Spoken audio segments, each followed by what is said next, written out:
आप देख रहे हैं मथुरा न्यूज 24। नमस्कार, स्वागत है आपका मथुरा न्यूज 24 में और मैं हूं आपके साथ आकांक्षा शर्मा। चलिए रुक करते हैं खबरों की ओर। महामारी में बाहर से आए प्रवासी मजदूरों को सरकार के द्वारा 1000 रुपए की सहायता राशि प्रदान की जाएगी, जिसको लेकर महावन तहसील में लेखपाल एवं कानूनगो के द्वारा सर्वे किया जा रहा है और जांच की जा रही है। जिसकी जानकारी देते हुए तहसीलदार महावन सुभाष चंद्र यादव ने बताया कि आज लेखपाल एवं कानूनगो के साथ बैठक की गई, जिसमें उन्हें निर्देशित किया गया कि प्रवासी मजदूरों को सहायता के रूप में दिए जाने वाले 1000 रुपए की सर्वे की जांच कर सूची तैयार कर ली जाए। वहीं उन्होंने बताया कि इस समय अब तक 80% सूची तैयार हो चुकी है और जल्द ही इसे पूरा कर लिया जाएगा, जिससे ऑनलाइन प्रवासी मजदूरों के खाते में 1000 रुपए की सहायता राशि दी जा सके। ये जो प्रवासी मजदूर आए हैं अन्य जनपदों से, अन्य प्रांतों से, उसमें सरकार की मंशा है उनको 1000 रुपये सहायता राशि दिए जाने के, तो उसी के संबंध में उनके जांच और उसकी सूची बनाई जा रही है और उनको शीघ्र ही 1000 रुपये की धनराशि उनके खातों में सीधे ही भेजी जाएगी। ऑनलाइन जाएगी, ऑनलाइन भेजी जाएगी। तो अभी तक कितने % हो चुका है? यह काम अभी तक हमारा लगभग 80% काम हमारा हो चुका है और शेष काम भी हम लगभग कल तक कंप्लीट कर लेंगे। किसके आधार पर, मतलब किस तरह से पुष्टि की जा रही है कि ये कहाँ से आए, किस तरह से तैयार की जा रही है लिस्ट जो तैयार की जा रही है, तो किस आधार पर? उन्हीं से पूछताछ के आधार पर, उनके फ़ोन नंबर हैं, उन्हीं से पूछताछ के आधार पर की जा रही है। गांव के लोगों से पूछताछ के आधार पर। लगभग कितने प्रवासी आए होंगे? परिवारों की संख्या काफ़ी है, लगभग 600 परिवार है, 700 परिवार। 600 परिवार तहसील है। कोरोना जैसी वैश्विक महामारी में जहां समाज सेवियों के द्वारा अलग अलग तरीके से समाज सेवा की जा रही है, इसी के चलते आज बलदेव थाने पर पुलिस स्टाफ को समाज सेवी डॉक्टर परिहार के द्वारा दवाइयां वितरण की गई। जिसकी जानकारी देते हुए समाज सेवी डॉक्टर देव प्रयाग ने बताया कि यह होम्योपैथिक की दवा है, जिसको सभी बलदेव थाने के पुलिस स्टाफ को वितरण किया गया है। साथ ही उनके द्वारा बलदेव थाने के नवागत प्रभारी निरीक्षक ज्ञानेंद्र कुमार सिंह सिरोही का दुपट्टा पहनाकर स्वागत भी किया गया। मेरा नाम डॉक्टर देव परिहार है, मैं होम्योपैथिक डॉक्टर हूँ। आज मैंने थाना बलदेव में एडो साहब के माध्यम से पूरे थाने के लिए होम्योपैथिक इम्यूनो बूस्टर दवा दी है कोरोना से लड़ने के लिए। इसका काफ़ी बहुत अच्छा रिजल्ट है। आयुष डिपार्टमेंट के गाइडलाइन के अनुसार हमने जो दवा दी है, जिससे कि हमारे जितने भी पुलिसकर्मी हैं वो सुरक्षित रहें एवं समाज की सेवा कर सकें। तो मतलब इनको क्या बताया जाता है, किस तरह से दी जाती है? ये होम्योपैथिक दवा है, इसका कोई साइड इफेक्ट नहीं है। ये बहुत ही अच्छा रोल है। इस समय जितने भी हमारे यहाँ पे चाहे आगरा हो या जयपुर हो, काफ़ी हमारे डॉक्टर्स ने कि इसके बहुत ही उत्साहवर्धक इस मेडिसिन के रिजल्ट मिले हैं। इसीलिए हमारा यही उद्देश्य है कि हम ज़्यादा से ज़्यादा लोगों को ये दवा दें, जिससे कि हमारा देश, हमारा समाज सुरक्षित रह सके। निःशुल्क वितरित किया है हमने ये। लॉकडाउन के दौरान मथुरा में धारा 144 और 188 लागू है, मगर यहां के कस्बा राया में एक 46 वर्षीय व्यक्ति की मौत के बाद जब उसकी रिपोर्ट कोरोना पॉजिटिव आई तो इलाके में लोगों के साथ प्रशासन में भी हड़कंप मच गया। जिसके बाद एसडीएम महावन द्वारा जब जांच कराई गई तो पता चला कि मृतक कोरोना पॉजिटिव की शव यात्रा में लगभग 80 लोगों से अधिक लोग शामिल हुए थे, जिनमें आसपास के ग्रामीण भी शामिल थे। जिसके बाद जहां थाना राया में 45 नामजद लोगों के साथ 30 के करीब अज्ञात के खिलाफ मुकदमा दर्ज कराया है और संपर्क में आए सभी लोगों को कहा गया है कि होम क्वारंटीन में रहें। वहीं जो भी प्रशासन के आदेशों का पालन नहीं करेगा उसके खिलाफ भी प्रशासन सख्त कार्रवाई करेगा। जैसा कि आपको पता है कि कल राया में एक केस आया था, उसके बाद में जैसा कि न्यूज़ में कई स्रोतों से सुनने में आया कि उनकी अंत्येष्टि में काफ़ी लोग उपस्थित हुए, तो इसका तुरंत संज्ञान लेते हुए हमने जो भी लोग, सबसे सर्वप्रथम तो ऐसी अंत्येष्टि की कोई परमिशन शासन प्रशासन से नहीं ली गई। इसका संज्ञान लेते हुए हमने 45 लोगों के खिलाफ नामजद और उसके अलावा कम से कम 30 लोगों के खिलाफ अज्ञात में एफआईआर दर्ज की है। और उसके अलावा जो भी हमने और 83 लोग ऐसे आइडेंटिफाई किए हैं जो उनके प्राइमरी कॉन्टैक्ट रहे हैं, उन सभी लोगों को होम क्वारंटाइन कर दिया गया और उनको स्ट्रिक्ट हिदायत दी गई है। बाकी अधिशासी अधिकारी के द्वारा वहाँ पर सभी घरों के बाहर फ्लायर लगाए जा रहे हैं कि वो लोग पूर्णतः होम क्वारंटाइन का पालन करेंगे। अगर वो लोग होम क्वारंटाइन का पालन नहीं करते तो निगरानी समितियों के माध्यम से उनके खिलाफ भी एफआईआर की जाएगी।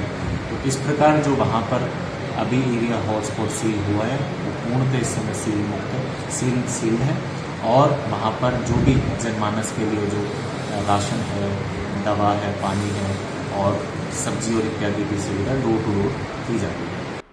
लॉकडाउन के लंबे इंतजार के बाद अनलॉक 1 में ब्रज का प्रमुख मंदिर श्री कृष्ण जन्मस्थान मंदिर श्रद्धालुओं के लिए खुला, तो इसके साथ ही एक अफवाह भी तेजी से वायरल होने लगी कि ऑनलाइन बुकिंग के बाद टोकन मिलने के बाद ही श्रद्धालु अपने आराध्य के दर्शन कर सकेंगे। वहीं मामला संज्ञान में आने के बाद संस्थान सचिव ने स्पष्ट किया है कि इस तरह की अफवाहों पर श्रद्धालु ध्यान न दें। दरअसल शासन द्वारा जारी गाइडलाइन के मुताबिक सोमवार से मथुरा स्थित श्री कृष्ण जन्मस्थान मंदिर के पट श्रद्धालुओं के लिए खोल दिए गए हैं। सुबह 7 बजे से मंदिर में श्रद्धालुओं का प्रवेश शुरू हो गया है। गेट पर पहले उनकी थर्मल स्कैनिंग की गई, उसके बाद हैंड सैनिटाइज करा मास्क लगाकर ही अंदर प्रवेश दिया गया। लंबे समय तक अपने आराध्य से दूर रहने के बाद लॉकडाउन खुलने के बाद जब पहली बार श्रद्धालुओं ने ठाकुर के दर्शन किए तो वे भाव विभोर हो गए। वहीं मंदिर में प्रवेश को लेकर फैली और अफवाह को लेकर संस्थान सचिव कपिल शर्मा ने स्पष्ट किया कि इस तरह की कोई व्यवस्था मंदिर की ओर से नहीं रखी गई है। उन्होंने बताया कि पता नहीं कहां से इस तरह की अफवाह फैलाई जा रही है कि वेबसाइट पर ऑनलाइन बुकिंग कराकर टोकन मिलने के बाद आधार कार्ड देखकर मंदिर में प्रवेश मिलेगा। वहीं उन्होंने यह भी बताया कि इस तरह की बातें केवल कोरी अफवाह हैं। श्रद्धालुओं की संख्या लगभग सटीक तो नहीं बताई जा सकती, लेकिन आज लगभग 1000 से अधिक श्रद्धालु दर्शन करने के लिए पधारे हैं। विषय है कि आज श्री कृष्ण जन्मस्थान के मंदिर के पट खुलने से व्रज के हजारों मंदिर खुल गए। आज श्री कृष्ण जन्मस्थान सेवा संस्थान का जो निर्णय है उसने पिछले 2.5 महीने से ब्रज में बंद हजारों मंदिरों को खोलने का एक रास्ता बनाया है। कोई मंदिर छोटा, कोई मंदिर बड़ा नहीं है। हमारे द्वारा डाले हुए शब्द हैं, घाट के किनारे गलियों में, कुंज गलियों में, परिक्रमा मार्ग में हजारों मंदिर हैं, जिससे हजारों लोगों की जीविका और लाखों श्रद्धालुओं की श्रद्धा जुड़ी हुई है।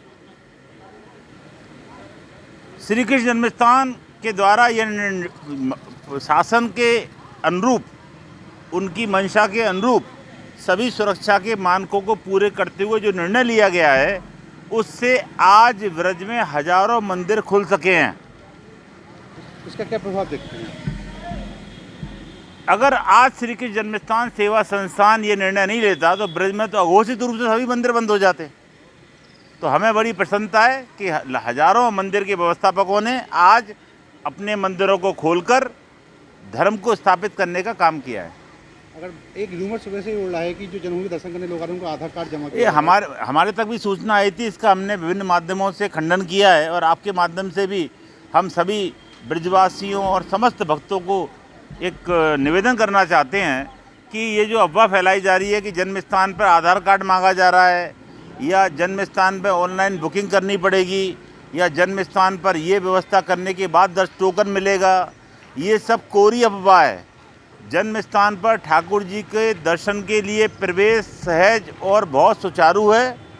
मात्र थर्मल स्क्रीनिंग और हैंड सैनिटाइजेशन के बाद में श्रद्धालु सोशल डिस्टेंसिंग का पालन करते हुए ठाकुर जी के भव्य और दिव्य दर्शन को प्राप्त कर रहे हैं। और हम सभी श्रद्धालुओं से करबद्ध प्रार्थना करेंगे कि किसी भी प्रकार की अफवाहों में ना आए। जन्म स्थान पर ठाकुर जी के दर्शन सहज सुलभ हैं। उत्तर प्रदेश के ऊर्जा मंत्री और मथुरा शहर के विधायक श्रीकांत शर्मा ने शहर में साइकिल से भ्रमण कर बाजारों का जायजा लिया। अपने निर्धारित कार्यक्रम के अंतर्गत शहर कोतवाली से होली गेट, द्वारकाधीश चौक बाजार, भरतपुर गेट होकर कोतवाली तक भ्रमण कर ऊर्जा मंत्री ने बाजारों में की गई व्यवस्थाओं का निरीक्षण कर जानकारी प्राप्त की। इस दौरान ऊर्जा मंत्री के साथ महापौर डॉक्टर मुकेश आर्यबंधु, नगर आयुक्त रविंद्र कुमार, एसएसपी डॉक्टर गौरव ग्रोवर, एसपी सिटी अशोक कुमार मीणा, क्षेत्राधिकारी नगर आलोक दुबे, एसडीएम सदर क्रांति शेखर, कोतवाली प्रभारी अवधेश प्रताप सिंह मौजूद रहे। वृंदावन रंगजी मंदिर के रथघर के समीप ठाकुर राधाकांत मंदिर में भागवत प्रवक्ता मृदुलकांत शास्त्री द्वारा ऑनलाइन के माध्यम से की जा रही श्रीमद् भागवत सप्ताह की पूर्ण आहुति का आयोजन मंगलवार को किया गया, जिसमें प्रातःकाल वेद पाठी ब्राह्मणों ने हवन कुंड के समक्ष यज्ञ किया और पूर्ण आहुति दी। साथ ही कोरोना महामारी इस देश से जल्द ही समाप्त हो ऐसी कामना भी की। इस अवसर पर वेद पाठी ब्राह्मणों ने संस्कृत के वेद मंत्रोच्चारण का पाठ किया।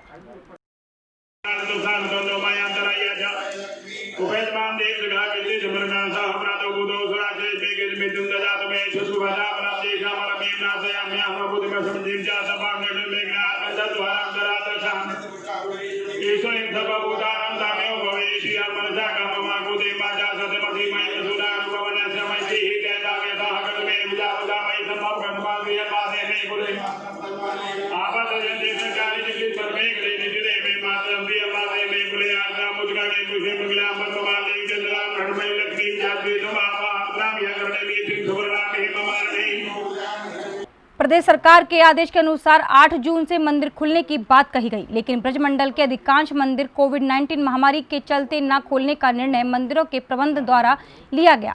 जिला प्रशासन मंदिर खुलवाने में असमर्थ रहा, लेकिन ब्रजमंडल की परिक्रमा को खोल दिया गया, जिसके साथ ही मंगलवार को तीर्थ नगरी में श्रद्धालुओं के द्वारा सोशल डिस्टेंसिंग का पालन करते हुए परिक्रमा लगाई गई। वहीं इस्कॉन के भक्तों ने भजन संकीर्तन करते हुए, नृत्य करते हुए परिक्रमा लगाई। पुलिस प्रशासन की लापरवाही यहाँ उजागर होती है कि भक्तों ने सोशल डिस्टेंसिंग का तो ध्यान रखा, लेकिन मुंह पर मास्क नहीं लगा। और परिक्रमा के रास्ते में 3 पुलिस चौकी होने के बावजूद भी किसी भी पुलिसकर्मी का इस ओर ध्यान नहीं गया। साथ ही पुलिस बाजारों में लोगों के चालान काटे जा रहे हैं, लेकिन भक्तों में किसी का भी चालान नहीं किया गया।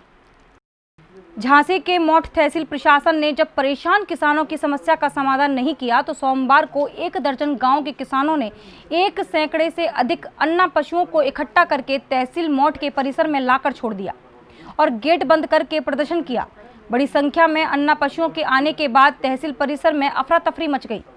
परिसर में जानवरों और किसानों को देख अधिकारियों ने कर्मचारियों से कहकर तहसील के दरवाजे बंद करा दिए, जिसे देख किसान भड़क गए और दरवाजे पर मौजूद होमगार्डों और किसानों के बीच झड़प होती रही। आखिर में किसानों के हल्ला बोल के बाद अधिकारी सामने आए और प्रदर्शनकारी किसानों को काफी देर तक समझाने का प्रयास किया, लेकिन किसान अपनी समस्या का समाधान कराने के लिए जिद पर अड़े रहे और आवारा जानवरों को बाद में किसान परिसर में ही छोड़कर चले गए। काफी देर के बाद तहसील कर्मियों ने खदेड़कर अन्ना जानवरों को बाहर किया। ग्रामीण सुरजीत राजपूत ने बताया कि कई बार अन्ना जानवरों से आ रही परेशानी की शिकायत अधिकारियों से करने के बाद भी समस्याओं का समाधान नहीं हुआ, तो किसानों ने जानवरों को लाकर तहसील परिसर में बंद कर दिया। वहीं अन्ना जानवरों को लाने वाले ग्रामीण अवधेश मिश्रा का कहना है कि इन आवारा जानवरों के कारण एक किसान की मौत हो गई, जबकि 3 लोग जख्मी हैं। इसके अलावा जानवर फसलों को भी नुकसान पहुंचा रहे हैं। सर, मैं कई बार इनको मुख्यमंत्री पोर्टल पे एप्लीकेशन डाल चुका हूं कि हम लोग गाँव से बहुत परेशान हैं और इनका इंतजाम कीजिए। इसके हमारे मुख्यमंत्री साहब का भी ऑर्डर था कि भाई जहाँ भी गाय छुट्टा रहे, वहाँ ज़मीन है, वहाँ गौशाला बनवाइए। कम से कम रबी की फसल में मुख्यमंत्री साहब ऑर्डर देते चले आ रहे हैं, लेकिन आज तक BDO साहब और प्रधान उन लोगों ने मिलकर कोई धरातल पर चीज़ नहीं उतारी है। इसके बावजूद हमारे यहाँ 10-15 दिन पहले एक आदमी को भी मार दिया एक बैल ने। इसके बाद हमने इनको एप्लीकेशन लगाई कि भैया अगर इनका इंतजाम नहीं करते हो, हमारी धान की नर्सरी तैयार हो गई है और आप अगर इंतजाम नहीं करते हो तो हम आपके तहसील में या ब्लॉक स्तर में गांव को ले आके पेड़ देंगे। हमारी मजबूरी है। मैं BDO साहब के पास गया तो बोले भाई मैं इंतजाम नहीं कर सकता, यानी पेड़ दो। मैंने ठीक है मैं कर दूंगा, कोई दिक्कत नहीं है।